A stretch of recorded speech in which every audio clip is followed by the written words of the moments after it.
Hey! Hello. It's We are Friday. live. Are you doing the intro, man? You can do the intro. Yeah. Afternoon. It's Friday. It's 1 o'clock. It means it's Flow Live once again. I'm here with Ian Ferguson. How you doing, mate? Hello, I'm good. And how are you, Chris? All right. I've had a funny week. A funny week. A little bit up and down. Mainly ups. That's good. It's been slightly dramatic, but we'll come to that. We'll come to that later. All right. So just to run through. Once again, we're live from Flow Digital here in Jesmond. Yep. We're going to run through about half an hour. I think we've got prepped. Roughly half an hour. We'll see how it goes. We're going to be talking about May the 4th Day. Yep. Something bang up your street, Ian. Star Wars Day. Come on. Yeah. We've also got some other chat relating to Facebook, targeting through that. What else have we got? Voice search improvements, a bit of AI stuff. Yeah. New kind of Google search.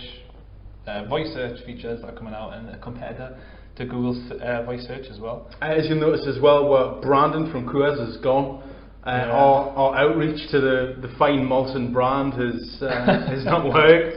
So we are sitting here drinkless. I'm hoping that there is something in the fridge and someone will bring us something through. I'm beginning to get me doubts. Well, Anthony's watching, so bring us something to drink, please, mate. Bring beer. So what's been going on in your week, mate? Nothing much really. Just, nothing? Well, you come to work, you go home. We're pretty much like really saving. Oh, just for like a house. Hopefully. Yeah. Okay. So we've just decided we're going to be like just little creatures in the house that aren't going to go out, and we're going to save all the money because we've been renting for the past like 3 years and it's not good. But how's that working for you? What, renting? Not saving. Not good. Yeah, that sucks. Alright, so enough about your rent situation. I'm going to kick off. First thing I want to cover is the slightly shambolic preparation we've had for this afternoon's you might notice we have lav mics though. I'm hoping these are working. I'm not going to tap them just in case. We're trying to upgrade the camera. We've got a little mixing desk. We've got a producer, Adam. Hi, say hi, Adam. Hi, Adam. I think you can't hear Hello. He's a little bit of a delay. That was a bit reluctant, wasn't it? It's a delay though, isn't it? It's about 10 seconds delay. On the Facebook Live what, to speak to Adam? To the stream. Okay. I've got you. No problem at all. So we've had a bit of drama getting everything set up and ready, but we're here. What time did we manage to get this fully resolved? Well, it started yesterday and it was fine. Yeah. And then what time we're working on this until? About 5 minutes ago. Yeah, about 5 minutes ago. So we're not even sure if this is working properly, but fingers crossed. Fingers crossed it is. Okay. So alright, so you had some stuff lined up. Pretty much. Just wanted to. We're going to show off the amazing new setup that we have, but maybe we'll keep that for next week once we've ironed out some of the wriggles. But hopefully now we'll be able to kind of do a screencast as well. So if we're talking about a particular website, we'll be able to quickly show you that website. But that's not for this week though. No, we'll see. Today is as week one, where we're just we should still be able to do a screencast. Yeah. So when we start talking about websites, we can kind of show you the website. Oh, wow. I'm looking forward to seeing this. Yeah, me too. Right. Okay, so first up, you wanted to talk about Facebook. What involve Facebook Live particularly, and what this actual platform could be good for. Right. Because we're using it now as just a kind of way to get to talk to each other and just share some news, something that's hopefully going to be useful to the viewers. But obviously there's a lot of other areas where you can use live streaming as a marketing tool. Yeah, so just to give you a heads up, we started this last week on the back of a little marketing meeting. We've been talking about different applications and uses and ways in which this can be used. If you're thinking about being able to broadcast to Facebook Live, obviously you get notifications for everyone who follows you and is on your feed. Good feeling, what do you think are potentially the best uses for Facebook Live? Well, anyone that's got a skill or can offer a service. For example, I've got a friend who's a barista trainer, freelance barista trainer. Okay, so I'm a barista. Yeah, you either interested in coffee, or you run a coffee shop, or a hotel, restaurant, anywhere that sells coffee, which is a pretty wide audience. Yeah. If you're not kind of currently training and you've got a couple of hours, you could start live streaming, basically your skill, your craft. So for example, like you just kind of set up Facebook Live with a bunch of followers and maybe do some like a barista training lesson, or like maybe some latte art, that kind of thing. Latte art? Yeah, do you know they do? You pour the milk and you get like the heart, so you can get really complex like unicorns. And also that is something that live streamed would kind of go viral. It's I'm gonna have to break you off there, Ian. How are Dan? Come in. We got beers. Hey. Show your face. It won't burn you. There you go. It looks like the fine people from Malts and Coors have delivered once again. Cheers, buddy. We had to pay for it though, so it count. That's better. Yeah, it doesn't count. Cheers. Are we going to tweet them again? Yeah, we'll do. Well, just abuse them. Okay. Actually, let me so let's say I've got a to keep with the theme that we did last week. So let's say personal training business. Yep. 1 second. I'm just going to try and. What are you doing?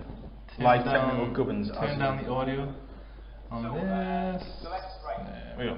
Okay. So there we go. Personal trainer example is great as well. You could live stream some sessions. Okay. If you're doing like a one-on-one with someone, or if you're doing a group session, just it's the kind of thing that you set up a tripod with the camera, live stream that, and then anyone interested in personal health or fitness can kind of go on and see that. It's just a way to kind of something that you already do, and live streaming it is giving you that extra publicity. Some people might go on, will like the video, share the video. And yeah, it's potential. If you're doing something really fun, there's potential for it to go viral as well. Yeah, okay. So what would you say the potential for this video right now is to go viral? Pretty low. 1 in a million. I mean, it is basically just two guys talking nonsense. Hi, by the way. I hate doing the art. But for this, for example, for me, it's really good because we can use this video. We can post it on Twitter, Facebook. We can do a little write-up, do a little blog about what we're talking about later on. We can obviously edit the video afterwards, so you don't get all the bluff and the guff. So I think the intention would be that if we're going to waffle on for 30 minutes, something like that, we might have 2 minutes of premium gold content that we can digest, put into some kind of a little sort of pod or whatever you want. Okay. You talked about an idea with Facebook Live as well before we came in about potentially use it with sport. Yes. Or potentially one of our clients, Close House. What was the idea on that? So exactly that again. Close House got quite a few followers on the page. Just to get more exposure, you could just it could be simple as just holding your camera and just doing like maybe like a tour or a hole by hole shot. Yeah, or but if you get someone like Westwood. Yeah, that's more the point. Because I think if you're just going to have a bit like this, if you're just going to have us talking, there's the danger of becoming quite boring or dry or whatever, and not very engaging. If you had Lee Westwood, for example, and you said, right, I'm going to came second at the US Masters. Quite a lot of buzz about him. So if you had, let's say if you did a session where you could say, right, we're going to see if Lee Westwood can play Close House in level par in half an hour with a buggy. With a buggy. With a buggy. You can't do that. I mean, that's the kind of thing you could go on for like I'd watch that. An hour, I'd watch that, yeah. So when we're going to do it? Well, I don't know, might not yet, but no plans yet, but it's definitely potential for there to do it. Okay. For example, you could even do like a training session. I think he's actually next month he's doing a live training session. Okay. Where in conjunction with Ping. So that kind of thing. So that could be we could just rock up there with the camera, live stream it, and get some tips from the pros, and then people sitting at the desk and just kind of tune in. Facebook saves it as well, so you can watch it afterwards. And it's not just about who's watching now live. It's how you can use it afterwards, and promote it, that kind of thing. I really like that idea of following Westy round, and especially if he was doing it with a certain excuse me, like a certain thing he was trying to achieve, like a bit of fun, like if he was trying to play the course in half an hour, or he was trying to shoot at level par with just an 8 iron or something. I'd tune in, I'd watch that. Yeah, definitely. Other events as well, there's music events as well. You could have a live stream that, even if it's not the whole gig, if it's just like just a snippet? Snippets of it, which kind of get people talking about it and that kind of thing. It's loads of potential for it, really.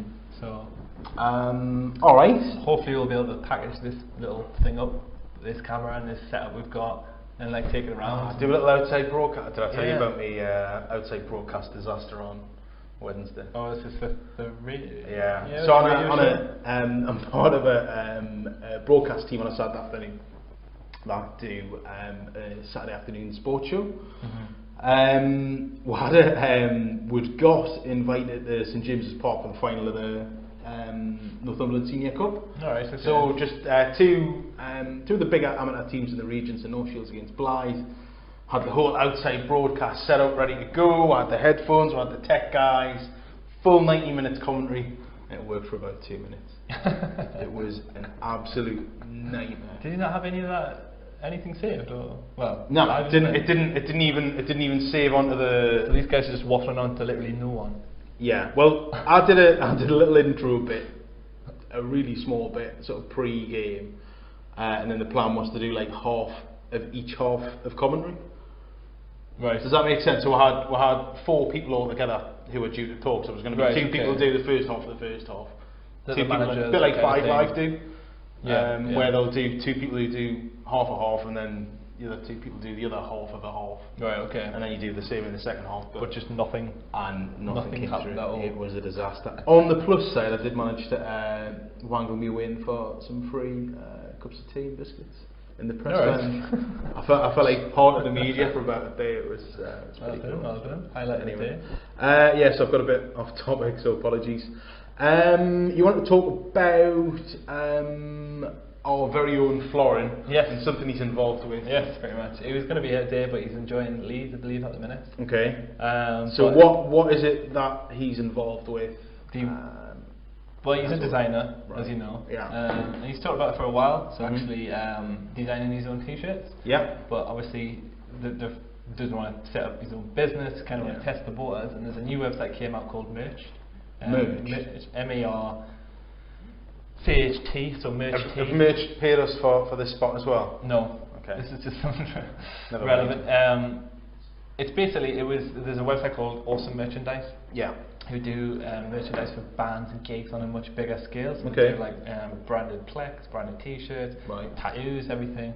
And then this would be like one long run of each. Okay. So it'd be like, you're talking about thousands of T-shirts. And they set up this other company called Merched, which is just for anyone basically who can design or has some kind of design that they want to put on a T-shirt. Yeah. The only snag with it is that in order for them to print it, they have to order so many, basically. How many? So in Florence, example, he's done a T-shirt for he's done a little BB-8 T-shirt. So like any designer can register to this website and make a design. Yeah, anything you want, if it's just text or if it's images. But he's done pretty good. One of the droids of Star Wars, and he did it on May the 4th, Star Wars Day. He's uploaded it there, and he needs to sell 10 of those before they'll actually even ship. Or actually print them to cover the cost of like the printing, because it's really high quality print, screen printed. Right. So it's a bit. Florin makes this awesome T-shirt. Yeah, he's design is beautiful. It's really good. Yeah. I go on. I'm buying into all the May the 4th stuff. I'm a big Star Wars fan. Yeah. R2, 7P, and all them. And I want to buy the T-shirt. Can I just buy it there and then? You can if it's already been purchased before. So if, in Florin's example, he's just uploaded it, I bought it, so it's pretty cool. It's no idea if I'll get it or if it'll ship. Because well, have you handed over money? I have. Right, so you've handed over how much? £15. Okay. £15 a T-shirt. That's fair enough. Not bad. But what's the catch? So I won't get this. I'll get my money back if he doesn't sell 10. Right. But unless he sells another 9, or I think he sold 3 now, so another 7 in the next 30 days. Yeah. If that doesn't happen, then they refund your money and that's it. Right. Dreams of creating T-shirts over. So kind of backwards. But that's surely got to be bad on 2 fronts, because if I was, I mean, this is just me. If I was looking through like this design, you want a new T-shirt. If I'm buying a T-shirt, I would pretty much want to be sure I'm at least going to get me T-shirt. Yeah, exactly. Does this business model work? This doesn't happen. Well, I don't know. It's pretty much brand new. I think it only went live sometime in April the 27th, something like that. Are you predicting good things for It can work in some ways, because if you are the catch with it, you've got to do the t-shirt, but you've also got to promote it yourself. So if to you get to, what was it, 10 sales? Yeah, 10 for some, or even if it's you on a higher run, some of them are you need to sell 500 before they'll even ship. Oh. Yeah, but if you're someone, if you're like a famous designer, if you've got a large following on Twitter, say, you could probably easily do that. Easily do that? I think so. If you some of the designers out there, obviously like famous designers, would be able to put a t-shirt on, and they're followed by like thousands of people, so they'd probably get that in a day, maybe a week. Okay. But then for someone who's just like not as well known, or hasn't got that kind of big social following, it's going to be pretty tough. So I think in the end it's just going to be a load of people. It's going to be like YouTube vloggers, maybe like as well. I'll release a t-shirt. You could do a video about it and sell like. Yeah. Okay. So 100 in the first like hour, say for example. Do you think it's ultimately? I think it's going to be full of like kind of celebrities or internet celebrities selling their t-shirts. Okay, people with a decent following. Do you like the business model? I think it's unique, because I think you can get obviously printed t-shirts for a relatively cheap price, but the quality isn't there. Yeah. And you can just buy one-offs, but it'll be like it'll run. The colours will fade in the first wash, or the whatever material they use to design, that'll kind of wash off and fade. So this way you're getting a really good quality design. But there is that thought of you might not get it, which is a bit odd. Would you rather than not be an option where you could say, okay, happy to buy the t-shirt. So how much is the premium version on the low run? How much is the t-shirt cost? Yeah. So it's £15, but you can set the price even on the as well. premium on the long run. I think the way if you're running a small run, you don't basically get as much money from that sale. Right. So but say the you price might only remains get 15 quid. Yeah, you might only get £4, but if you're selling 500 of them, you might get slightly more per t-shirt. Okay. So, alright. There's a kind of be interesting to see if it does succeed. Yeah. Kind of flaw. I feel like I've got me doubts. Yeah. I don't know why. No, because the way e-commerce is going at the minute, it's you buy something, you want it pretty much. Yeah, you want it straight. I mean, Amazon Prime and Droid delivery and all that sort of stuff. Yeah. We're living in an age of instant gratification. Yeah, pretty much. And waiting 30 days to see if you might get a t-shirt you sort of half want. Yeah. It is a bit. I really hope I get it. Not enough with it. I'll put a link in the video. To buy the t-shirt. Buy the t-shirt. Make Florence somebody. I really want the t-shirt. Yeah, okay. T-shirt. All right. Well, I'm not sure what I think either way. I think that's kind of website of the week debate. Okay. A bit of a. Yeah, we'll have a look at it. It's merched, so MERCHT. Yeah, merched. Yeah, check it out. See if you like it, comment in the box. If you don't like it, comment as well. Maybe next week I'll be wearing that t-shirt. That would be good. That'd be cool. If we get 10 of them sold, I want you to wear that next week. Yeah, pretty awesome. All right. That leads on to the next segment. Talking about Star Wars. Star Trek. Star Trek. Star Trek. Star Trek Day. Star Trek Day. Very famous Star Trek Day. Yeah. May the 4th. May the 4th be with you. Yeah. So May the 4th was Star Wars Day. Yeah. This was obviously for everyone who knows the franchise, sort of big day where all the sort of Star Wars fans do stuff. Yeah, it's basically because it's May the 4th, isn't it?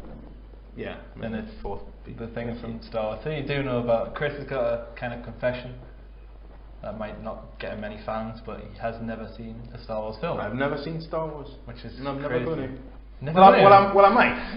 I mean, I haven't really heard a compelling case to watch it. I know lots of people like it. It's like one of those iconic films that you just kind of have to watch. I think. It's like Godfather or Schindler's List. I like being in the I've never seen Star Wars group. You like being that? Yeah, I like being that sort of rebellious. Because he's so hipster. Yeah. Yeah, clearly it was me. So it's too popular for the hipster haircut. But yeah, this happened on. So May the 4th, obviously, there's a lot of buzz going on Twitter. Dan wants to know how you can sell them. Is that not copyright Star Wars? Oh yeah. So we're going to sell Florence? That's a good question. Dan, you might want to keep your trap shut, mate. It's, I want this t-shirt. So between us, so don't worry about it. No, I mean it's on there, but it's a good point.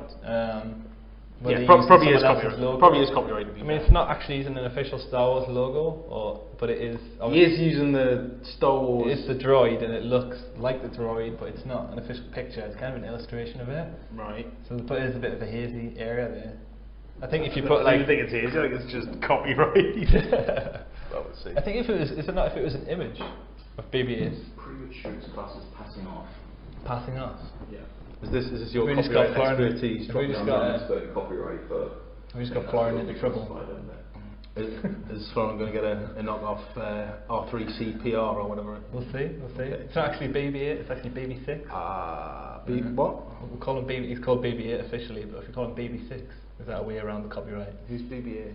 BB-8 is a droid on the T-shirt. That's what his name is. We call him AA4. Right. No, sounds smashing. No one else. You're really selling it to us, mate. I can't wait to tune in this weekend. Not. Thanks for the question, Dan. Yeah. So anyway, the reason we're rambling on about May the 4th is who used the hashtag Star Trek Day and whatnot. I think pretty much everyone used it. It's one of those things. It's one of those days where if you jump on that hashtag, you're pretty much going to get a lot of followings from that. A lot of like retweets and a lot of likes, that kind of thing. Or try and preempt what the next big thing coming up is. There's a few big things coming up that you could jump on. Yeah. The something to do with football. Is it Heineken Cup? What? Heineken Cup is not football.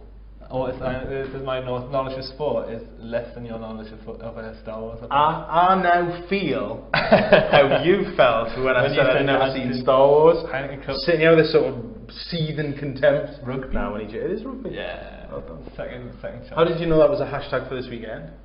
That's just there's a website called well, if you just Google On the Moment. Right. Twitter have got tells you all the hashtags to steal. Yeah, pretty much got everything that's coming up. So a couple of weeks we've got Eurovision. Next week we've got the Heineken Cup, and we've got in between that we've got like, the Cannes Film Festival. Okay. That kind of thing. But these are all things. If your brand is anyway related to those sports, obviously the Heineken Cup, if you're Heineken, they're gonna kind of blow up in terms of how many likes they're getting and retweets. That kind of thing. course. So what as an agency, what's Flo going to be doing for the Eurovision Song Contest, the premier singing contest in the world? One of the main reasons for I think people opting out of being in the EU is they won't have to have any more Eurovision. What are you on about? If we leave the EU, we won't have to suffer Eurovision ever again. That's the most that's the most idiotic thing I've ever heard. How does coming out of the EU get out with the Eurovision Song Contest? That's part of Europe, I know. Well, neither is Azerbaijan, neither is Australia, neither is Israel. Yeah, true. Forget that. And we still actually remain in Europe. Yeah, true. Which is not part of the EU. But yeah, we'll come to that. We'll have a meeting 2 days before the Eurovision Song Contest and think how we can do that on Twitter. Start with them on Facebook Live. Yeah, because you're not a fan of Eurovision, are you? Nah, I don't watch it deliberately, but I go to Eurovision parties occasionally. But that's mostly for the food and drink. Who's got a Eurovision party this Eurovision? Yeah. Nice. Oh yeah. Where's the invite? Who you backing? I'm having 2 bets. Back in Malta, someone called Ira Losco. She's got a song called Walk on Water. Come on, Malta. Really good European sort of slightly drum and bassy dance hit. Nice. Genuinely good. I would recommend you watching that. And Australia's entry is very strong. Really? Yeah. Yeah, they don't usually do very well because they're so far away from the rest of the No, Australia have only been in once before. Okay. And that was last year. Oh, okay. And it came second with a pretty bad song. Oh, okay. There's me talk. So this year's song is stronger. We've got a lass who's done a lot of PR. She's got a lot of YouTube likes. Yeah. She's got the profile to go really well, and she's currently 14-1. Really? Far too big. She will definitely be in the first 4. Back to reach away. I'm gonna do that. And it'll make sure you collect. Ira Losco is a bit longer. She's about 25-1. Right. Okay. Russia's currently the favourite at 2-1, which is an absolutely crazy price because their song is atrocious. Right. And the YouTube likes aren't great. So I don't think Russia will be winning, cool. even if like Azerbaijan and everyone else is going to vote. They had the Russian grannies a couple of years ago, didn't they? Yeah, they come second. Yeah. So if they come second, then who knows what's in store for Russia? I'll say the same thing I said when I was speaking to you like a week ago, that you can't have a bad song and win Eurovision. I would say out of the sort of the last 8, nearly all of them have been decent songs.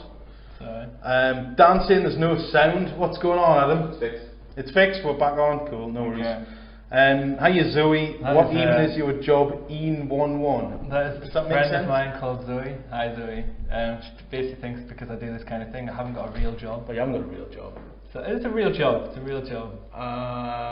What do I do, Chris? You answer. We'll mainly sit around the office talking about what we're going to do on Friday, and then we'll come in on Friday and then just go off on some bizarre tangent that we had no plan of. Yeah, you know, 10 minutes. such as who's going to win 10 minutes of Eurovision. Eurovision and what open bet. Well, we're going to have 25 minutes of Eurovision next week, so Yeah. just going to have to. But yes, Malta and Australia for Eurovision. Make sure you watch them. They are genuinely good. Have a listen if you like them. Comment if you don't. I don't want to hear from you. What's next? Next, we're going to voice search. This is your baby. So search engine news. There's a couple of things been out this week about how Google voice search is, how Google are trying to improve their voice search. So not just necessarily Google, but when you say OK Google, or it's like Hey Siri, and then you ask it a question. Basically, there's a lot of companies jumping on this now, as I think it's going to make more of the traditional searches redundant. Yeah, because we talked about this earlier. So yeah, at the minute, so let's say if like say we're in Jesmond this afternoon, we fancy a pizza. Yeah. You would if you're going to use Siri or some kind of voice search, you would say, "Where in Jesmond can I get a pizza for delivery this afternoon?" or something like that. Yeah, or you'd say something more robotic, like "Show me pizza places in Jesmond." Yeah. And then Google would show you probably the maps display, and you could kind of navigate them, or you could call them from there. Yeah. But there's a new voice search, if that's what you want to call it, company called Viv. Yeah. Which we are calling kind of Siri 2.0, or the son of Siri. Okay. Which is going to be more focused around like e-commerce shops or sales. So instead of asking it where the closest pizza shop, you could literally just go, "Hi Viv," or whatever. Order me a pepperoni pizza from Manny's. Yeah, because I think the point And it would it's trying to get to is that, let's say if we're in the office this afternoon, I wouldn't say to you, "Whereabouts in Jesmond would you like to go for a pizza?" We'd just say, "Do you fancy a pizza for lunch?" Yeah, exactly. That would be it. You'd automatically know the context, a rough idea of. Or even further than that, you would say, "Oh, I really fancy a pepperoni pizza from Manny's." Yeah. But if you said that to Google, the way it is now, it would just be, you just probably get like blogs on what's the best pizza place, or like maybe you get the Manny's website. Yeah. But this new company, I think only launched last Monday. Well, that's going to be able to kind of identify what you want based on artificial intelligence, which we talked about last week. So this Viv, which is sort of brand new, is that close to this sort of level of intelligence, or is it still a bit short? Still a bit, yeah, in early days. Okay. They've asked it, like they asked it the pizza question. So, can I have a pizza? And it actually came back on its own accord with, "What toppings would you like?" Yeah. Or "Would you like toppings with that?" Which is pretty good as far as AI goes. Yeah. So it knows that you want a pizza. It knows that it needs to put toppings on a pizza, but it doesn't know what toppings you want. So it asks you, "What toppings would you like?" Yeah. And that's when you'd say pepperoni. Okay. And then I would imagine it would ask you, "Oh, where would you want it delivered?" Just through a digital Jesmond, and it would just do it. It would fill in your details automatically in the form, put in the address automatically, and there you go. Would you say, I mean, with the way technology's been moving on in the last sort of couple of years, do you think it's within the realms of possibility that, let's say, if we get 2 years down the line, we're going to get to the point where we can actually just say, boop, hit the button, "I really fancy a pizza," and it'll give you those sorts of, as if I'm talking to you, have that level of. What would you like? You'll come back with, "What kind of pizza?" Yeah. What was the the thing you were mentioning where something was fed a certain amount of books or romance novels? Well, that was Google. Okay. That was the Google search, and last week we talked about how they want to go down a more artificial intelligence kind of route. And what they've done is actually like fed into it potentially almost 3,000 romance novels.